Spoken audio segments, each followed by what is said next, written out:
ಮಾತಾಡೋದು ಇಷ್ಟು ಹೊಡೆದ ಮೇಲೆ ಅವನು ಹೆಣ್ಮಕ್ಳನ್ನ ನೋಡ್ಕೊಂಡು ನಗ್ತಾವನ. ಇಷ್ಟು ಹೊಡೆದ ಮೇಲೆ ಅವನು ಹೆಣ್ಮಕ್ಳನ್ನ ನೋಡ್ಕೊಂಡು ನಗ್ಗಿ ಅಸಭ್ಯ ವರ್ಡಲ್ಲಿ ಅವನು ಬೈತಾವನೆ ಹೆಣ್ಮಕ್ಳನ್ನ ಅಂದ್ರ ಏನ್ ಅರ್ಥ ಆಗದ್ರ? ನ್ಯಾಯ ಇಲ್ವಾ ಹೆಣ್ಮಕ್ಳಿಗೆ? ಅಂಬೇಡ್ಕರ್ ಅಂತ ಅವ್ರು ನ್ಯಾಯ ಇಲ್ವಾ? ಏನ್ ಕಲ್ತ್ಕೊಂಡಿದಾರು? ಇಲ್ಲಿರೋರೆಲ್ಲ ಬೇರೆ ಜಾತಿಗೆ ಹೋಗ್ಬಿಟ್ಟು ನಾವು ಹಂಗೆ ಮಾಡ್ತಾ ಇದೀವ?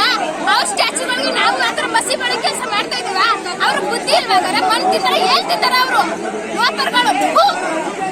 ಅಪಮಾನಗಳು ಬೇರೆ ಗ್ರಾಮಗಳಲ್ಲಿ ಆಗಬಾರ್ದು ಅಂತ ಆದಷ್ಟು ಪ್ರೆಸ್ನವರು ಇದು ಎಕ್ಸ್ಟ್ರಾ ಎಲ್ಲ ವಿಷಯಗಳನ್ನ ಫೋಕಸ್ ಮಾಡಿ ಇದು ಹೈಲೈಟ್ ಮಾಡಿ ಎಲ್ಲಿ ಯಾವುದೇ ಗ್ರಾಮದಲ್ಲೂ ಇಂಥ ಘಟನೆಗಳು ನಡೀಬಾರ್ದು ಅಂತ ಹೇಳ್ತಾರೆ.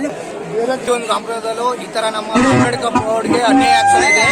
ಯಾವುದೇ ಗ್ರಾಮಗಳಲ್ಲಾದರೂ ಪರಿಹಾರ ಕಂಡಿಲ್ಲ. ಹಾಗಾಗಿ ಮಾನ್ಯ SP ಅವರಾಗಿರ್ಬೋದು, DC ಆಗಿರೋರವರು ಇದಕ್ಕೆ ಸೂಕ್ತ ಕ್ರಮಗಳನ್ನ ಕೈಗೊಳ್ಳಬೇಕು.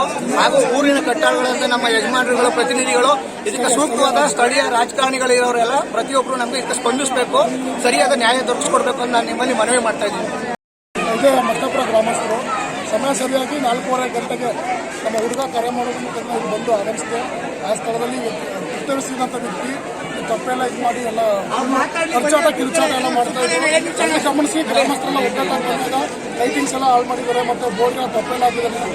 ಆ ಸ್ಥಳದಲ್ಲಿ ಅವನು ಖರ್ಚಾಟ ಕಿರುಚಾಟ ನೋಡಿ ಅಕ್ಕಪಕ್ಕ ಅಂಬೇಡ್ಕರ್ಗೆ ಭಾಳ ಹಿಂಸಿದ್ದಾನೆ. ಇದನ್ನ ಕೂಡಲೇ ಅವರಿಗೆ ಕ್ರಮ ತಗೊಳ್ಬೇಕು.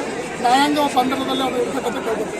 ನಮಗೂ ಕೂಡ 4:15 ಕಾಲ್ ಬಂದು ನೋಡಿ ಈ ಥರ ನಮ್ಮ ಚಾಟಿ ತಪ್ಪೆ ಬರೋದು ಉತ್ಕೃತವಾಗಿ ಅವಮಾನ ಮಾಡಿದ್ದಾನೆ. ಸರಿಯಾಗಿ ಯಾವ್ದಾದ್ರು ಗಲ್ಲು ಶಿಕ್ಷೆ ಯಾವ್ದಾರು ಆಗಲೇಬೇಕು. ದಯಮಾಡಿ SP ಮತ್ತು DC ಎಲ್ಲರೂ ಕೂಡ ಸ್ಥಳಕ್ಕೆ ಆಗಮಿಸಬೇಕು ಅಂತ ಕೇಳ್ಕೊಳ್ತಾ ಇದ್ದೀವಿ.